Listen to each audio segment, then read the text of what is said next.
सूरज एक गरीब आदमी था। अपना घर चलाने और अपने बच्चों का पेट भरने के लिए वो दूसरों के यहाँ मेहनत मजदूरी किया करता था।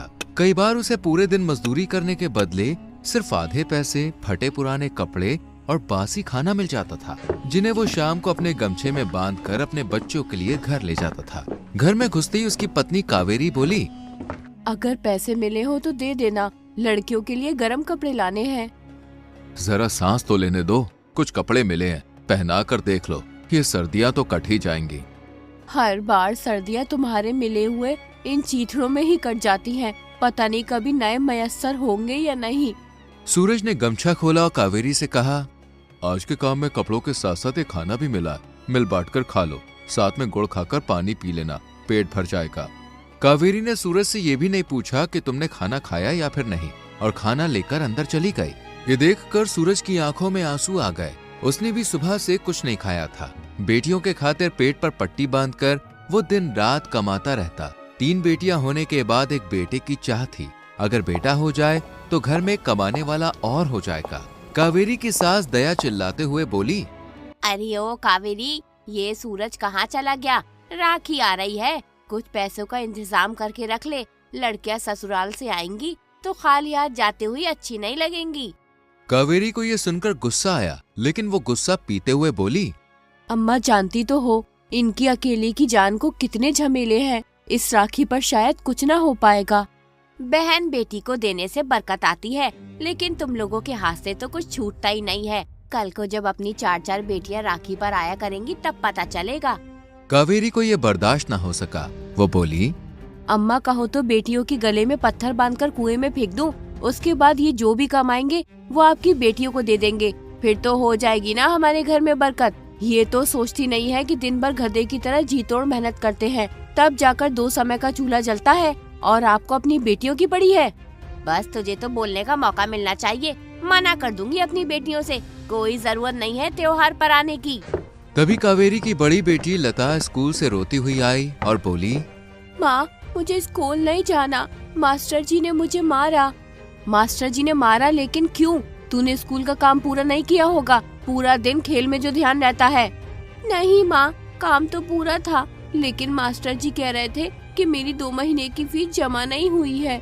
हे भगवान, पलक झपकते ही 2 महीने बीत गए और फीस तो इन दोनों की भी बाकी होगी। बोलती हूँ तेरे पिताजी से, कोई ना कोई बंदोबस्त तो करना पड़ेगा। शाम को सूरज के आते ही कावेरी ने फीस की बात की। ये सुनकर सूरज परेशान हो गया। वो सोचने लगा कि तीनों बेटियों की फीस मिलाकर 300 रुपए बैठती है, 100 रुपए मजदूरी के मिलते हैं, फिर 300 रुपए कैसे जुटाऊंगा। रात यूं ही फीस की चिंता में गुजर गई। गांव में सर्कस लगा था। लड़कियां जिद करने लगी कि पिताजी आज हमें सर्कस ले चलो, हमें भी सर्कस देखना है। चलो ना, वैसे ही कहीं जाना नहीं होता। सूरज सबके जिद करने पर उन्हें सर्कस ले गया। सर्कस में जाकर बच्चों ने खूब मजे किए। पहली बार सबके चेहरे पर इस तरह की मुस्कान आई थी, लेकिन सूरज तो अब भी बच्चों की फीस की उलझन में ही पड़ा हुआ था। सर्कस में घूमते घूमते देखा कि एक जगह एक लड़ाकू सांड अच्छे अच्छे सूरमाओं को पटकी दे रहा था। उसे काबू करने वाले को 5000 रुपए का इनाम था। सूरज कावेरी से बोला, सुनो, मैं कोशिश करके देखूं? रहने दो, एक पटकी दे दी तो महीने भर भी सीधे नहीं हो पाओगे। अरे एक बार कोशिश करने में क्या हर्ष है, अगर जीत गया तो बच्चों की फीस चली जाएगी, राखी का त्योहार भी हो जाएगा और तुम्हें भी एक अच्छी सी साड़ी दिलवा दूंगा। कावेरी इतनी सारी कमी पूरी होते देख भला सूरज को कैसे रोकती। सूरज सांड से लड़ने चला गया। सांड को काबू करते समय सूरज के दिमाग में सिर्फ एक ही बात थी कि बस कल किसी भी हालत में बच्चों की फीस जमा करनी है। भगवान ने सूरज की सुन ली और सूरज जीत गया और उसे 5000 रुपए मिल गए। कावेरी, मैं जीत गया, मैं 5000 जीत गया, अब सब कुछ ठीक हो जाएगा। चलो तुम्हें आज एक अच्छी सी साड़ी दिलाता हूँ, फिर हम सब मिलकर गोलगप्पे खाएंगे। सबके सब बहुत खुश थे। इधर दया बैठी हुई सबका इंतजार कर रही थी। उनके घर आती ही दया बोली, आने का समय हो गया तुम्हारा, ये नहीं पता कि मुझे भी भूख लगी होगी, खुद तो चाट पकौड़े खाकर आए होंगे ना, फिर मेरा किसे ख्याल है। क्यों नाराज होती हो अम्मा, बनाती हूँ गरम गरम रोटी। कावेरी दया के लिए रोटी बना ही रही थी कि उसे उल्टियां होने लगी। जरूर सर्कस में कुछ उल्टा सीधा खाकर आई होगी, तभी उल्टी हो रही है। सूरज को भी ऐसा लगा, लेकिन बात तो कुछ और थी। कावेरी फिर से माँ बनने वाली थी। तुम ठीक तो हो ना? कैसे कहूँ? मतलब मैं समझा नहीं। कावेरी पेट की तरफ इशारा करके बोली, इस बार फिर से। इस बार तो उम्मीद है ना कि बेटा ही होगा। डरती हूँ कि कहीं इस बार भी बेटी हुई तो। लता 6 साल की हो गई है, अब बच्चा पैदा करना क्या शोभा देगा? अच्छा तो नहीं लगता, लेकिन बहनों के लिए एक भाई और नाम चलाने के लिए वारिस भी तो हो। बेटा ही होगा इस उम्मीद में 9.5 महीने बीत गए और एक दिन कावेरी की तबीयत खराब होने लगी। सूरज जल्दी से जा और दाई माँ को बुला ला। सूरज गया और दाई माँ को बुला लाया। दाई माँ कावेरी को देखकर बोली, अरे दया, इस बार तो बड़ा मुश्किल है। तीनों बेटियां तो मैंने ही पैदा की थी, लेकिन इस बार बहू को अस्पताल ले जाना पड़ेगा। बच्चा ऑपरेशन से होगा। ऑपरेशन का नाम सुनते ही सूरज के होश उड़ गए, लेकिन कावेरी की जान पर बनी थी, इसलिए अस्पताल जाना जरूरी था। सूरज ने पड़ोस से रिक्शा लिया और कावेरी को सरकारी अस्पताल ले पहुंचा। डॉक्टर साहब, मेरी बीवी बड़ी तकलीफ में है, जल्दी से कुछ करो। डॉक्टर चेक करते हुए बोले, देख, बच्चे की धड़कन कम होती जा रही है, लेकिन हमारे अस्पताल में बच्चे को रखने के लिए मशीन नहीं है, इसलिए तुम इन्हें प्राइवेट अस्पताल में ले जाओ। एकदम से इतना संकट आएगा सूरज ने कभी सोचा भी नहीं था। कावेरी की आंखों से आंसू बहने लगे। तुम चिंता मत करो, हम प्राइवेट अस्पताल चलेंगे, मैं तुम्हें कुछ नहीं होने दूंगा। लेकिन प्राइवेट अस्पताल में जाने के लिए बहुत सारे पैसे चाहिए थे, इसलिए वो कावेरी को अस्पताल में भर्ती करके गांव में जमींदार के पास पहुंचा। बाबूजी, कुछ पैसे उधार मिल जाते तो बहुत मेहरबानी होगी। बीवी पेट से अस्पताल में जिंदगी और मौत से लड़ रही है। कितने चाहिए सूरज? 10,000 चाहिए, मैं आपकी पाई पाई चुका दूंगा। तुम्हारे पिता हमारे बहुत अच्छे मित्र थे, इसलिए दे देता हूँ, लेकिन 2 महीने बाद मुझे मेरा पैसा वापस मिलना चाहिए। आपकी बहुत बहुत मेहरबानी। पैसा लेकर वो दौड़ता हुआ अस्पताल पहुंचा। कुछ देर के बाद, बेटा हुआ है, लेकिन अभी स्थिति नाजुक है, इसलिए मशीन में रखा गया है। जैसे ही खतरे से बाहर आएगा हम दिखा देंगे। आधी अधूरी सही, लेकिन बेटा पैदा होने की खुशी में सूरज खुशी से रो पड़ा। चाहकर भी अपने आंसुओं को वो रोक नहीं पाया, और रोकता भी कैसे? उसकी मनचाही मुराद जो पूरी हुई थी। 3 दिन नर्सरी में रहने के बाद बच्चा उन्हें सौंप दिया गया। अब माँ और बेटा दोनों ठीक थे। अस्पताल में 7,000 रुपए खर्च हुए। घर आने के बाद कावेरी बोली, बहुत पैसा खर्च हो गया, सर पर कर्जा रखा गया, सो अलग। तो क्या हुआ, बेटा भी तो हुआ है, मैं हूं ना। अब कोई दूसरा काम देखूंगा और ये सारा कर्जा उतार दूंगा। कितने पैसे बचे हैं? 3,000। उनकी बातें सुनकर दया बोली, अरे सुन सूरज, तेरी बहनें भी भतीजे होने की खुशी में रेशमी साड़ी मांग रही हैं और गांव में लड्डू भी तो बंटवाने हैं। ठीक है अम्मा, मैंने तो सोचा था कि पहले थोड़ा कर्ज उतार दूं। जिंदगी में कर्जा पानी तो लगे ही रहते हैं, पहले जो मैंने कहा है वो कर। 2-4 दिन अपने बेटे के साथ तो ऐसे ही बीत गए। उसके बाद सूरज ने सोचा, इससे अच्छा तो रिक्शा चलाना शुरू कर दूं। अभी 3,000 बाकी हैं, उसमें एक अच्छा रिक्शा आ जाएगा, बाकी तीज त्योहार सब बाद में। सूरज ने रिक्शा खरीद लिया और फिर रिक्शा चलाने लगा। रिक्शे से उसकी आमदनी तो ठीक होने लगी, मगर बचत के नाम पर उसे 1 रुपया भी नहीं बचता था। इसी तरह जमींदार के पैसों को 4-5 महीने बीत गए। एक दिन जमींदार घर पर आकर बोला, सूरज, लगता है तुम तो पैसा लेकर भूल गए हो, बताओ कब दोगे पैसे? बस बाबूजी, कुछ दिन और, फिर मैं आपके सारे पैसे दे दूंगा। अभी चाह कर भी पैसे इकट्ठा नहीं हो पा रहा है। सर्दी शुरू हो गई है, सोच रहा हूँ इस बार 2 रजाई खरीद लूं। बस 1 महीने की मोहलत और दे दो, दोबारा कहने का मौका नहीं दूंगा मैं। ठीक है, महीने से 1 दिन ज्यादा नहीं होना चाहिए। सर्दियों के दिन थे, ठंडी हवा से हड्डियां गले जा रही थी। कावेरी दुखी होकर बोली, सारे पैसे यूं ही खर्च हो जाते हैं, बच्चों पर एक भी स्वेटर और गर्म कपड़े नहीं है। क्यों? पिछले साल जिसके यहाँ मजदूरी की थी उसने अपने बच्चों के पुराने कपड़े दिए तो थे। पुराने ही तो थे, सब खराब हो गए। जो ठीक थे वो छोटे हो गए। वंश की तो पहली सर्दी है, इसे भी तो गर्म कपड़े चाहिए। कल से इसे बहुत खांसी जुकाम है, हल्का सा बुखार भी है। तवे पर हल्दी भूनकर चटा दो, ठीक हो जाएगा। जब पैसे होंगे स्वेटर और गर्म कपड़े ले आऊंगा। अभी तो पहले जमींदार के पैसे देने हैं, वरना आगे कोई फूटी कौड़ी भी नहीं देगा।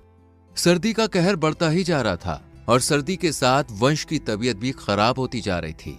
महीना बीत गया। सुबह सुबह जमींदार आ खड़ा हुआ और बोला, सूरज, अब और बर्दाश्त नहीं करूंगा, मुझे मेरे पैसे चाहिए। बाबूजी, बड़ी मुश्किल से 3,000 रुपए जोड़े, फिलहाल इन्हें रख लो, मैं हर महीने 3-3 हजार रुपए करके लौटा दूंगा। ठीक है, लेकिन जो तुमने आनाकानी की तो घर पर कब्जा कर लूंगा, साथ में 3,000 मुझे ब्याज के भी चाहिए। लेकिन बाबूजी, ब्याज तो तय नहीं हुआ था। 6 महीने भी तो तय नहीं हुए थे, तुमने कहा था कि 2 महीने में लौटा दूंगा। सूरज कुछ न कह सका, जमींदार चला गया। अब तो घर का भी डर सताने लगा कि कहीं वो पैसों के बदले घर को न हड़प ले, इसलिए सूरज का सारा ध्यान पैसा लौटाने पर था। वंश की तबीयत बिगड़ती जा रही थी। घर के सब नुस्खे आजमा कर देख लिए। देखो तो, वंश का चेहरा पीला पड़ता जा रहा है, पसलियां तेज तेज चल रही है, हमें इसे अस्पताल ले जाना चाहिए। लेकिन बच्चे वाले डॉक्टर की फीस बहुत महंगी है, कावेरी गुस्से में रोती हुई बोली। बड़ी मुश्किलों से पाया है हमने वंश को, अगर इसे कुछ हो गया तो। ठीक है, चलो अस्पताल ले चलते हैं। वो दोनों उसे अस्पताल लेकर गए। देखिए, आपके बच्चे को पीलिया हो गया है और निमोनिया भी बहुत ज्यादा है, बच्चे को भर्ती करना पड़ेगा। ठीक है डॉक्टर साहब, आप भर्ती कर दो, लेकिन हमारे बेटे को कुछ नहीं होना चाहिए। ठीक है, मैं पर्चा बना देता हूँ, तुम पैसे जमा करा दो। कितने पैसे डॉक्टर साहब? 2,000 रुपए जमा करा दो। 2,000? इतने पैसे तो नहीं है डॉक्टर साहब। बिना पैसे के इलाज नहीं होगा, ये सरकारी अस्पताल नहीं है। सूरज मजबूर था, 2,000 रुपए उनके पास नहीं थे, इसलिए वो वहां से वंश को एक गांव के डॉक्टर के पास ले आए। अरे, बच्चे की हालत तो बहुत खराब है, मैं अभी दवाई लिख कर देता हूँ, आप जल्दी से ले आइए। कड़कड़ाती ठंड में सूरज अपने बच्चे की जान बचाने के लिए बेतहाशा भागे जा रहा था। वो ठंड में पर्चा लेकर मेडिकल स्टोर पर पहुंचा तो लड़के ने 600 रुपए का बिल बना दिया। लेकिन सूरज के पास तो आज एक भी पैसा नहीं था। 3,000 रुपए जो थे वो उसने जमींदार को दे दिए। वो स्टोर वाले से बोला, भैया तुम दवाई निकाल कर रखो, मेरी जेब में पैसे कम है, मैं अभी पैसे लेकर आता हूँ। सूरज की जमींदार के पास जाने की हिम्मत नहीं थी। वो अपने सभी जानने वालों के पास गया, लेकिन उसे कहीं से भी पैसे नहीं मिले। उसने सभी पड़ोसियों से पैसे मांगे, लेकिन किसी ने भी नहीं दिए। हार कर वो जमींदार के पास गया। पिछला उधार तो चुकाया नहीं और फिर से आ गया उधार मांगने, भाग यहाँ से। सूरज रोता हुआ वापस डॉक्टर के पास गया और बोला, डॉक्टर साहब मेरे पास पैसे नहीं है, आप कुछ भी करके मेरे बच्चे को बचा लो। भाई मैं समाज की सेवा के लिए नहीं बैठा हूँ, 4 पैसे कमाता हूँ तभी मेरे घर का चूल्हा चलता है। फिलहाल रात भर के लिए दवाई दे देता हूँ, कल शहर जाकर सरकारी अस्पताल में जाके भर्ती करा देना। आज सूरज से ज्यादा मजबूर दुनिया में कोई नहीं था। अगर उसके पास ठंड से बचाव के लिए कपड़े होते तो आज उसका बेटा बीमार नहीं होता। कयामत की रात थी, आज तो सबसे ज्यादा ठंड थी। वंश ठंड के मारे थर थर कांप रहा था। कावेरी ने उसे एक फटी सी पुरानी रजाई से ढका हुआ था। अचानक से उसकी कपकपाहट बंद हो गई। कावेरी को लगा कि अब उसे नींद आ गई है, लेकिन किसे पता था कि वो हमेशा के लिए सो गया है। सुबह जब कावेरी की आंखें खुली तो देखा कि वंश की आंखें फटी हुई थी। जैसे ही कावेरी ने उसका चेहरा हिलाकर देखा तो उसकी गर्दन लुढ़क गई। कावेरी की चीख निकल गई। वंश! कावेरी की चीख सुनकर सूरज दौड़ता हुआ आया और वंश को देखकर रो पड़ा। सिर्फ 600 रुपए के कारण एक जीवन खत्म हो गया। ठंड और गरीबी के कारण सूरज अपने बेटे का जीवन नहीं बचा सका। कुछ दिन रो रो कर मातम में गुजर गए। एक दिन, सुनते हो? हाँ कहो। चलो ये घर बेचकर शहर चलते हैं, जो कुछ पैसा आएगा उससे वही कोई अपना रोजगार खोलेंगे। मैं भी कोई काम कर लूंगी, कम से कम जिंदा तो रहेंगे। इस तरह तो पैसे के अभाव में एक एक करके हम सब मारे जाएंगे। सूरज अपने आंसुओं को पोंछता हुआ बोला, ठीक कहा तुमने, सर पर अपनी ना सही किराए की छत तो होगी, शरीर पर ठंड से बचने के लिए गर्म कपड़े तो होंगे। फिर 2-4 दिन बाद वो लोग अपना घर जमींदार को बेचकर शहर चले गए। बहुत पुराने समय की बात है। एक गांव में एक कुशल लोहार रहता था। उसके हाथ हर ऐसी वस्तु को बनाने में सक्षम थे जिसकी कल्पना कोई नहीं कर सकता था। मगर उस गांव के लोग बहुत गरीब थे, जिसकी वजह से लोहार को इतना काम नहीं मिल पाता था। वह स्वयं तो हर तरह की मुसीबत झेलने को तैयार था, पर अपनी पत्नी, जिसका नाम रूपवती था, जो कि बहुत सुंदर थी, जैसी 100 वर्ष में एक बार पैदा होती है, अचानक लोहार के दिमाग में कमाई करने के लिए राजधानी जाने का विचार आया, जहां शायद धनी लोगों को उसकी बनाई चीजों की जरूरत हो सकती थी। अपनी पत्नी से विदा लेते हुए उसने कहा, सुनो रूपवती, मैं 3 वर्ष के लिए प्रदेश जा रहा हूँ। क्या फिर मुलाकात होने तक तुम मुझे याद रखोगी? मेरे साथ विश्वासघात तो नहीं करोगी? रूपवती एक नीला फूल अपने पति को देते हुए बोली, प्रिय, यह फूल लो और इसे संभाल कर रखो। मैं पतिव्रता धर्म का पालन हमेशा करती रहूंगी। तुम कहीं भी क्यों न रहो, कैसे भी यात्रा पर क्यों न गए हो, इतना याद रखो, जब तक ये फूल नहीं मुरझाएगा तुम्हारे प्रति मेरा प्रेम भी नहीं मुरझाएगा। लोहार अपनी पत्नी की बातों पर भरोसा करके घर से निकल गया। रास्ते में चलते चलते उसे एक चाय की दुकान दिखाई दी। वहाँ अनेक ग्राहकों के बीच उसे 3 ठाटदार कपड़े पहने आदमी नजर आए, जो कुछ खा पी नहीं रहे थे, मौन खड़े हुए थे, मानो उन्हें कोई दुख सता रहा हो। लोहार को देखकर वे इस तरह से घूरने लगे कि वो परेशान हो उठा। अरे भाइयों, आप मुझे ऐसे क्यों देख रहे हो? मैं गरीब जरूर हूँ, मगर ईमानदार आदमी हूँ। इस राजधानी में दूर दराज के गांव से काम ढूंढने आया हूँ। मैं कुशल लोहार हूँ, और जो मुझे काम सौंपेगा वो याद रखेगा कि उसका वास्ता मुझसे पड़ा है। तीनों पुरुषों ने एक दूसरे की तरफ देखा और उनमें से सबसे बड़े ने लोहार से कहा, अरे भाई, हमारी एक एक बात ध्यान से सुनो। हम तीनों राजा सूर्यदेव के वजीर हैं, जिसकी खबर इस चाय वाले को भी नहीं है और होनी भी नहीं चाहिए। हम समय काटने नहीं, बल्कि एक महत्वपूर्ण कार्य करने के लिए बाजारों, चाय खानों और भीड़ भाड़ वाली जगह के चक्कर काट रहे हैं। राजा ने हमें उसके लिए सोने और चांदी का महल बनवाने का हुक्म दिया है। उसने समय पर महल तैयार न करने पर हमें मौत की धमकी दी है। हम बड़ी उलझन में हैं, क्योंकि समय बीतता जा रहा है, लेकिन हम राजधानी में किसी ऐसे कारीगर को नहीं खोज पा रहे जो इतना कठिन कार्य करने को तैयार हो। अगर तुम काम करके हमारी सहायता नहीं कर सकते तो क्या हुआ, कम से कम सलाह तो दे सकते हो। बुद्धिमान वजीरों, खुद किस्मत ने मुझे इस चाय खाने की राह दिखाई है। मुझे आवश्यक सोना चांदी दीजिए और मददगार दीजिए। मैं आपको निश्चित समय पर ऐसा महल तैयार करके दूंगा जैसा आज तक किसी राजा के पास नहीं हुआ। लोहार ने उसी दिन काम शुरू कर दिया। भट्टियां दहकने लगी, हथौड़ों तले मूल्यवान धातु ठनठनाने लगी और चतुर कामगार बड़े कारीगर के निर्देशानुसार काम करते हुए इधर उधर भागने लगे। समय के अनुसार महल बनकर तैयार हो गया। वास्तव में उससे पहले कभी इतने सुंदर भवन ने किसी राजधानी की शोभा नहीं बढ़ाई थी। राजा सूर्यदेव ने जब नया महल देखा तो उसने तुरंत अपने वजीरों का वेतन तिगुना कर दिया। फिर वह बोला, मैं धरती पर ये अलौकिक चमत्कार कर दिखाने वाले कारीगर को देखना चाहता हूँ। लोहार को लाया गया। राजा ने उससे कहा, आज से तुम मेरे घनिष्ठ सलाहकार और दोस्त हुए। मैं चाहता हूँ कि तुम्हारी प्रतिभा और कौशल का उपयोग न तो मेरी प्रजा करे और न ही कोई विदेशी बादशाह। तुम इस सुंदर महल में मेरे पास रहोगे और केवल मेरे लिए काम करोगे। तीनों वजीर लोहार से मन ही मन जलने लगे और अकेले में मिलकर उसे किसी तरह बर्बाद करने की सोचने लगे।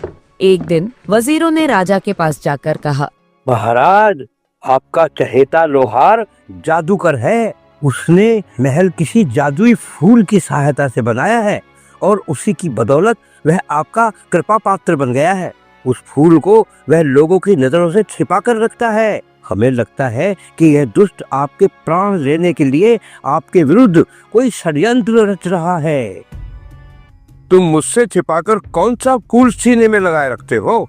अगर अपनी जान बचाना चाहते हो तो सच सच बताओ। लोहार हैरान रह गया कि उसका रहस्य किसने खोला है। उसने न मुरझाने वाला फूल निकालकर राजा सूर्यदेव को अपनी पत्नी तथा उसकी विदाई के समय कही सारी बातें ईमानदारी से बता दी। महाराज, ये फूल मेरी पत्नी के प्रेम की निशानी है। जब मैं घर से आया था तो उसने मुझे जाते समय कहा था कि जब तक यह फूल नहीं मुरझाएगा तब तक मेरा प्रेम तुम्हारे प्रति बना रहेगा। महाराज, यह ढीठ अपने मालिक के सामने झूठ बोलने का साहस कर रहा है।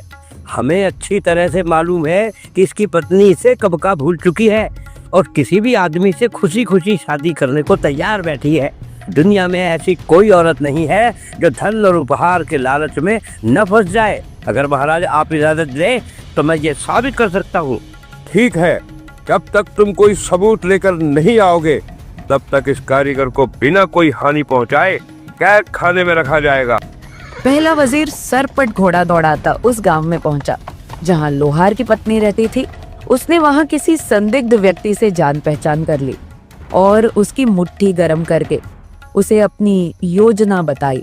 अरे भाई, लोहार की पत्नी जैसी पतिव्रता औरत इस गांव में ही क्या, सारी दुनिया में नहीं मिलेगी। इस मामले में केवल रजिया ही तुम्हारी मदद कर सकती है। वह आदमी बिना कल पर टाले दुष्ट औरत रजिया को वजीर के पास ले आया। वजीर ने सारा किस्सा रजिया को बताया। उसकी सारी बात सुनकर वह बोली, अजनबी, अगर तुम्हारे पास 1000 सरफिया हो तो मैं तुम्हें उस औरत से मिलने के लिए अपनी सारी चालाकी से काम लेने को तैयार हूँ। वजीर ने 1000 अशरफियां रजिया को दे दी। फिर वह लोहार के घर की तरफ चल दी। रजिया कुछ अशरफियां लोहार की पत्नी को देते हुए बोली, बेटी, तुम्हारा पति परदेश की खाक छानता फिर रहा है और शायद तुम्हें भूल भी चुका होगा। ये रकम तुम्हारे छोटे मोटे खर्चों के लिए एक ऐसे भले आदमी ने तुम्हें भिजवाई है जो तुम्हें बहुत प्यार करता है। वह नामी और धनी है और अगर तुम उसे जरा प्रेम से पेश आओ तो वह तुम्हें सोने में पीली कर देगा और सुखी बना देगा। मोसे, उस आदमी को मेरे पास ले आओ। मैं अपना दरवाजा खुला रखूंगी। उसे रास्ता दिखाकर खुद घर चले जाना। मैं उसका वैसे ही स्वागत करूंगी जिसके वह योग्य होगा। रजिया वजीर के पास जाकर बोली, लोहार की बीबी ने रकम रख ली और वह हर बात के लिए तैयार है। आज की शाम तुम उसके साथ बिताओगे। वजीर अपनी सफलता पर बहुत खुश हुआ। जब अंधेरा हुआ तो वजीर लोहार के घर पहुंचा। रूपवती ने मुस्कान और हंसी मजाक के साथ अतिथि का स्वागत किया। उसे चूल्हे के आगे बिठाया और उसके सामने खाना परोस दिया। किंतु वजीर ने पुलकित होकर खाने की तरफ हाथ बढ़ाया ही था कि जोर से दरवाजे खटखटाने की आवाज आई। वजीर ने घबरा कर पूछा, यह क्या हुआ? लोहार की पत्नी को खटखटाहट का कारण भली भांति मालूम था। उसने दिन में ही दरवाजे पर पति का हथौड़ा लटका दिया था और उस समय रात की हवा उसे हिलाकर लकड़ी से टकरा रही थी। किंतु स्त्री ने खुद भी बुरी तरह डरने का दिखावा किया और जल्दी से बोली, आदरणीय अतिथि, यह जरूर मेरा भाई दरवाजा खटखटा रहा होगा। वह ज्यादा देर नहीं रुकेगा। तुम कृपया करके 1 मिनट के लिए पास वाले कमरे में छिप जाओ। वजीर ने दहली लांघी ही थी कि स्त्री ने उसे पीछे से धक्का दे दिया और वह सिर के बल अंधेरे गड्ढे में गिर गया। उसी समय शाही महल बंद लोहार ने नीले फूल को निकालकर देखा। फूल ताजा और खुशबूदार था, वैसा ही जैसा कि रूपवती ने बिछड़ने के दिन दिया था। अगले दिन लोहार की पत्नी ने गड्ढे में भेड़ के ऊन का ढेर डाल दिया और अपने कैदी को उसे धुनने का आदेश दिया। याद रखो, काम ढंग से नहीं किया तो दोपहर में जई की रोटी नहीं मिलेगी। वजीर को गए कई दिन बीत गए, जबकि राजा उसका इंतजार करता करता ऊब गया। एक दिन उसने दूसरे वजीर से कहा, तुम्हारे मित्र की मेरे सामने आने की हिम्मत नहीं हो रही है, क्योंकि लगता है वह कुछ नहीं कर पाया है। अगर तुम लोगों ने कारीगर की झूठी शिकायत की तो तुम्हारी खैर नहीं। महाराज, हमने आपको बिल्कुल सच बात बताई है। अगर आप हुक्म दे तो मैं इसे साबित कर सकता हूँ। ठीक है, लेकिन जल्दी लौटना। कुछ समय बीतने पर दूसरे वजीर के साथ भी वैसा ही हुआ जैसा कि पहले वजीर के साथ हुआ था। व्यर्थ धन खर्च करके वह भी गड्ढे में पहुंच गया। गड्ढे में उसकी दृष्टि भेड़ का ऊन धुन रहे आदमी पर पड़ी। तुम कौन हो? तब वे एक दूसरे को पहचान गए और एक दूसरे को दोषी ठहराते हुए आपस में झगड़ने लगे। लोहार ने नीला फूल निकालकर देखा, वह ताजा और सुगंधित था। राजा सूर्यदेव ने इस बीच दूसरे वजीर के लौटने की प्रतीक्षा किए बिना तीसरे वजीर को लोहार की पत्नी के पास जाने को कहा। अगर तुम 3 सप्ताह में मेरे सामने हाजिर नहीं हुए तो तुम और वे दोनों नीच फांसी के फंदे से बच नहीं सकोगे। तीसरा वजीर राजा का आदेश पाकर सफर पर निकल पड़ा और शीघ्र ही वह भी बिना कोई सफलता हासिल किए गड्ढे में अपने मित्रों से जा मिला। तीनों एक दूसरे को दोषी ठहराने लगे।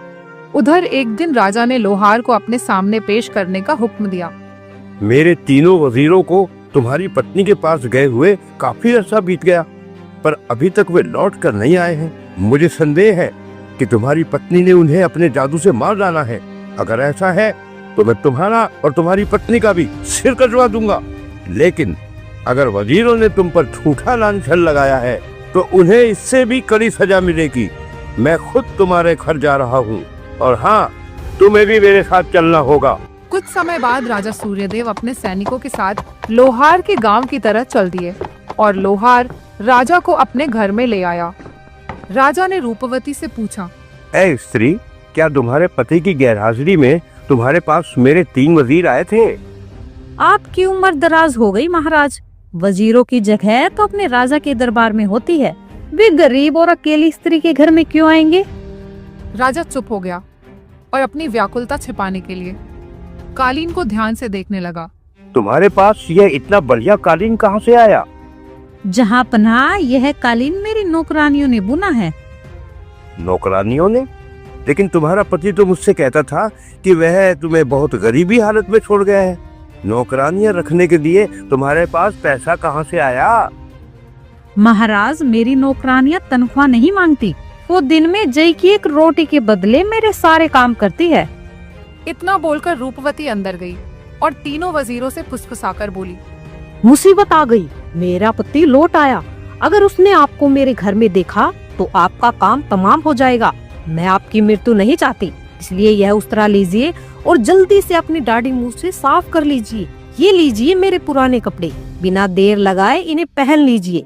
फिर मैं आपको अपनी सहेलियां बताकर घर से बाहर कर दूंगी। वजीरों ने बिना चूकिए औरत की बात मान ली और कपड़े पहनकर बाहर आ गए। राजा सूर्यदेव हैरानी से उन्हें कई देर तक देखता रहा और अंत में बोला, कितनी अजीब नौकरानियां हैं। कदकाठी से तो नहीं लगती कि ये औरतें हैं। मुझे इनके चेहरे जाने पहचाने लगते हैं।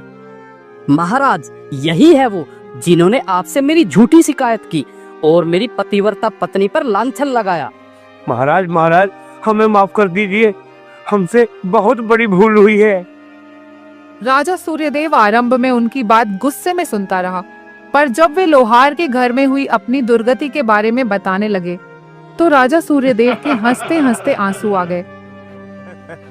अरसे से मैं इतना दिल खोलकर कभी नहीं हंसा।